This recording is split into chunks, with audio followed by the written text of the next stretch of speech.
दिल्ली की रातों का एक अलग ही रंग होता है। दिन में जहां भीड़ और ट्रैफिक से लोग परेशान रहते हैं, वहीं रात ढलते ही कुछ गलियां जगमगाने लगती हैं। इन्हीं में से एक थी जीबी रोड की गली।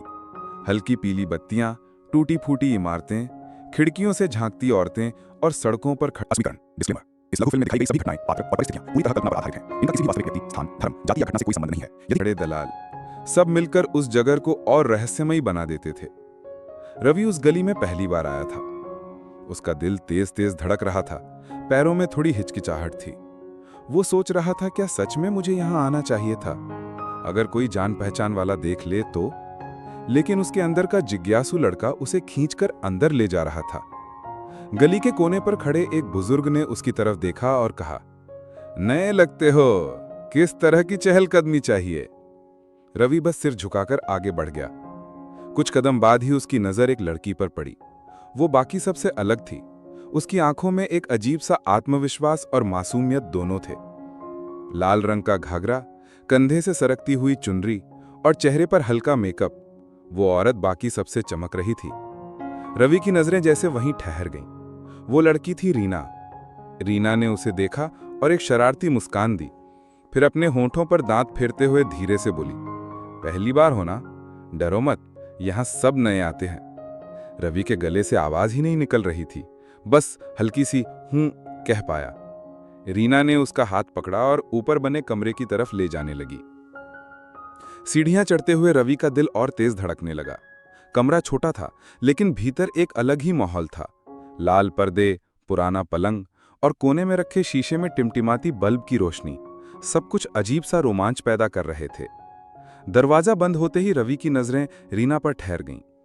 रीना ने अपने घाघरे के पल्लू को ठीक करते हुए मुस्कुराकर कहा, इतना घबराओ मत, यहां कोई कुछ जानने वाला नहीं है। रवि की सांसें थमसी गईं। उसकी आंखें रीना के भरावदार सीने से लेकर उसकी कमर तक घूम गईं।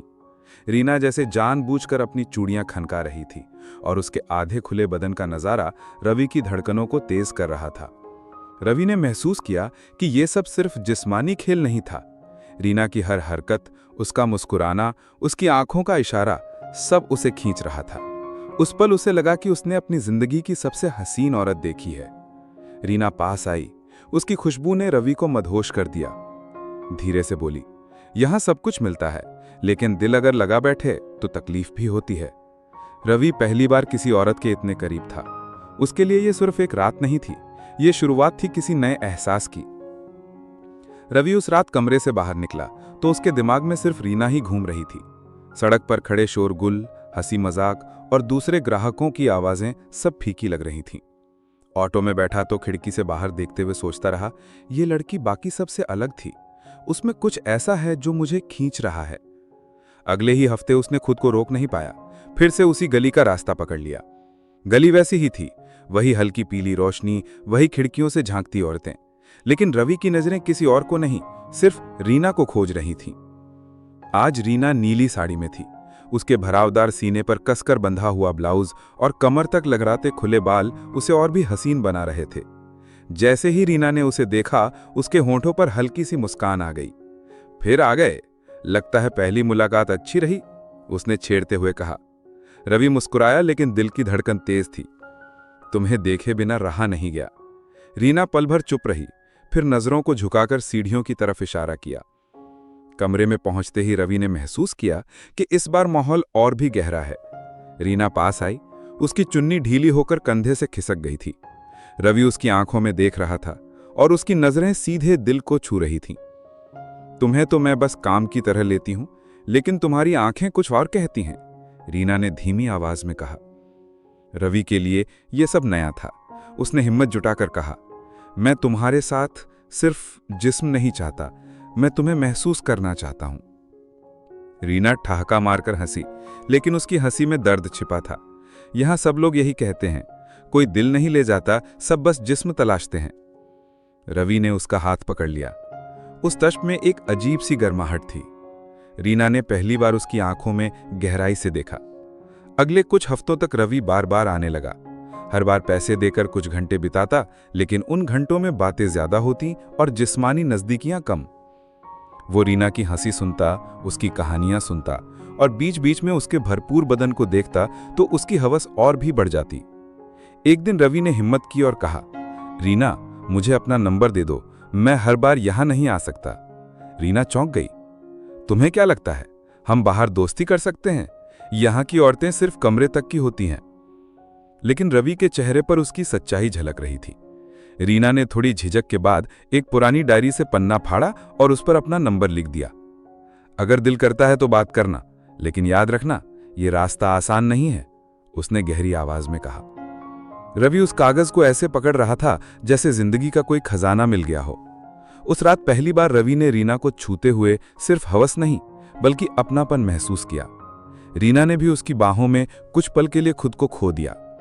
कमरे की खामोशी में चूड़ियों की खनक और दोनों की धड़कनें मिलकर एक नया रिश्ता बना रही थी। रीना के कमरे से निकलते वक्त रवि की आंखों में चमक थी। वो नंबर जेब में रखे रखे बार बार हाथ से छू रहा था, जैसे कोई अमूल्य खजाना हो। पहले तो रोज बात हुई, रात को कॉल करता, देर तक बातें होती। रीना की आवाज में वो मिठास थी जो रवि को नशे सा कर देती। कैसे हो, आज क्या किया? रीना पूछती। रवि हंसते हुए कहता, तेरे बिना दिन अधूरा है, सब काम फिजूल लगते हैं। धीरे धीरे रवि का आना कम हो गया। अब हर हफ्ते नहीं बल्कि महीने में 1-2 बार ही गली का रास्ता पकड़ता। शुरुआत में रीना को राहत मिली। अच्छा है, एक पागल कम हुआ, उसने सोचा। लेकिन वक्त बीतने लगा तो अजीब बेचैनी होने लगी। उसके कमरे में रोज नए ग्राहक आते जाते, सबके साथ वो वही हंसी वही बातें करती, लेकिन हर बार दिल में तुलना हो जाती कि रवि जैसा कोई नहीं। उसका बोलने का अंदाज, मासूमियत से भरी नजरें और शरीर छूने का नर्म तरीका, वो सब रीना को रात में याद आता। एक शाम जब रीना आईने के सामने बाल सुलझा रही थी, उसकी नजर अपने ही भरावदार सीने पर गई, जिसे रवि हमेशा सराहता था। तुम्हारा शरीर तो जैसे खजाना है, रवि की कही बात याद आ गई। चेहरे पर मुस्कान आई, लेकिन आंखें भीग गईं। रीना ने सोचा, ये लड़का मुझे बाकी सब की तरह वेश्या नहीं समझता, वो मुझे औरत मानता है। कई दिन उसने इंतजार किया, लेकिन रवि गली में नहीं आया।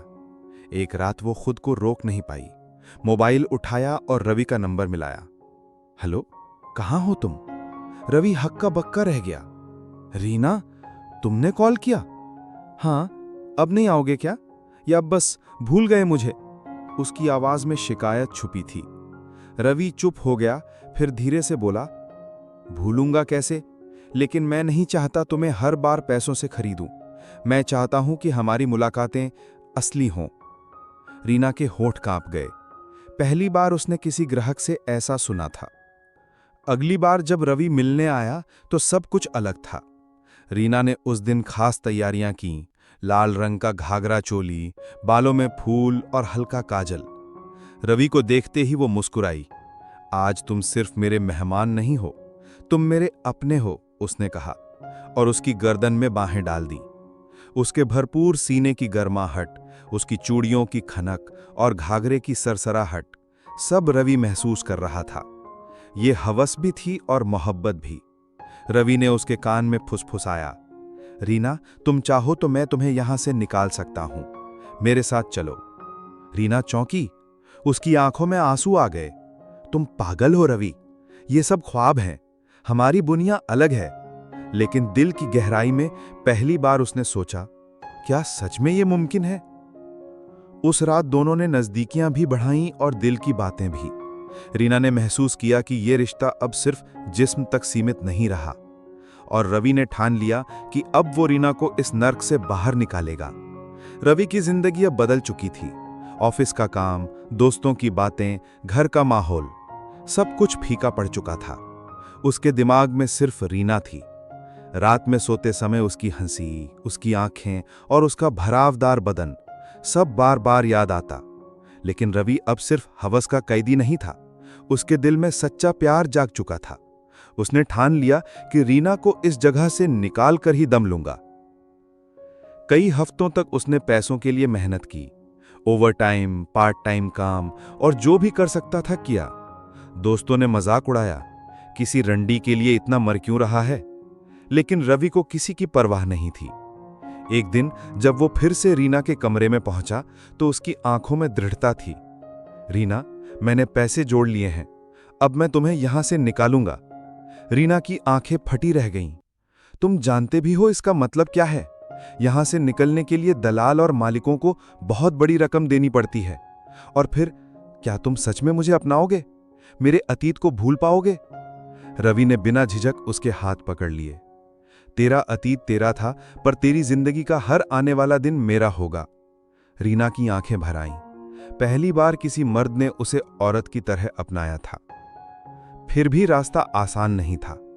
जब रवि ने दलाल से बात की तो उसने ताना मारा, ये लड़का तुझे छुड़ाएगा, कल तक दूसरा आएगा, सब यहीं रुकते हैं।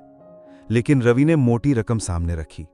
पैसे देखकर दलाल भी मान गया, मगर बोला, सोच ले लड़के, ये औरत तेरा घर बर्बाद कर सकती है। रवि ने दृढ़ नजर से जवाब दिया, ये औरत मेरा घर बसाएगी। उस रात जब रवि ने रीना को बताया कि अब वो आजाद है, तो रीना फूट फूट कर रो पड़ी। उसके आंसुओं में खुशी भी थी और डर भी। वो रवि से लिपट गई।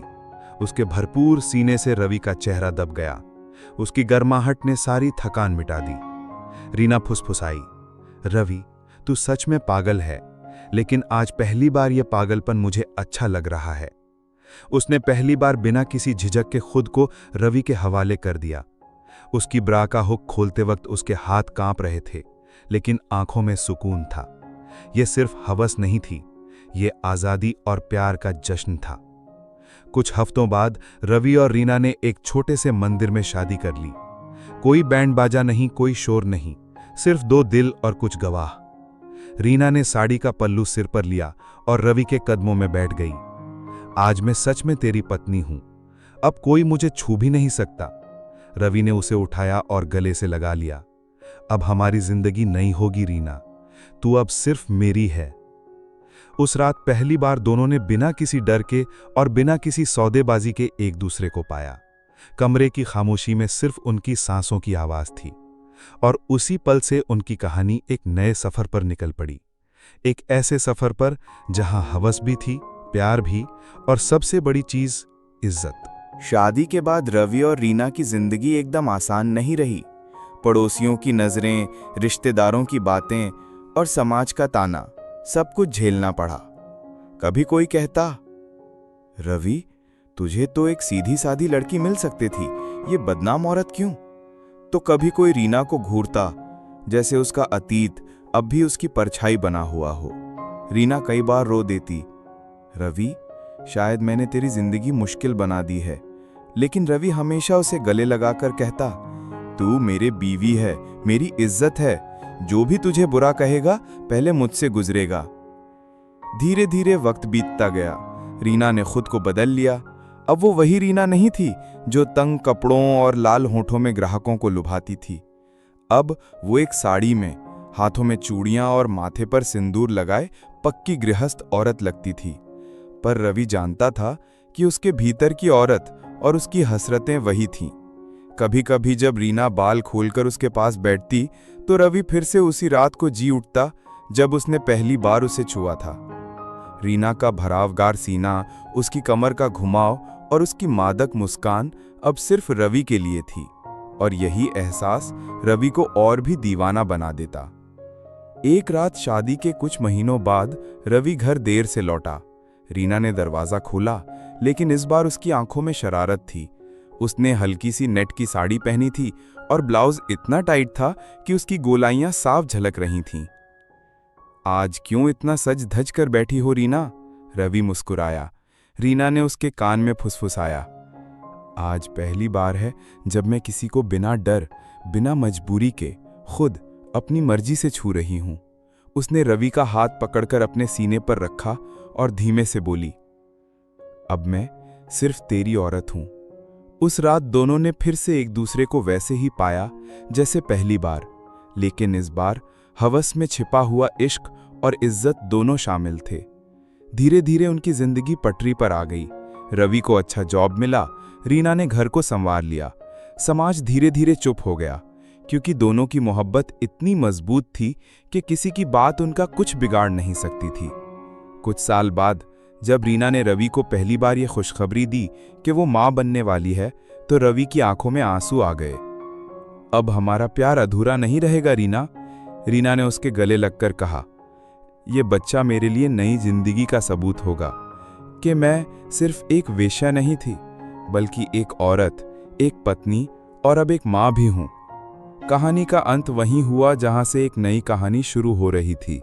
रवि और रीना ने साबित कर दिया कि प्यार सिर्फ हवस पर नहीं टिकता, बल्कि हवस से शुरू होकर मोहब्बत और इज्जत तक पहुंच सकता है। रीना अब सिर्फ रवि की औरत थी और रवि, उसकी आंखों में हमेशा वही चमक थी, जैसे उसने दुनिया की सबसे कीमती दौलत पाली हो।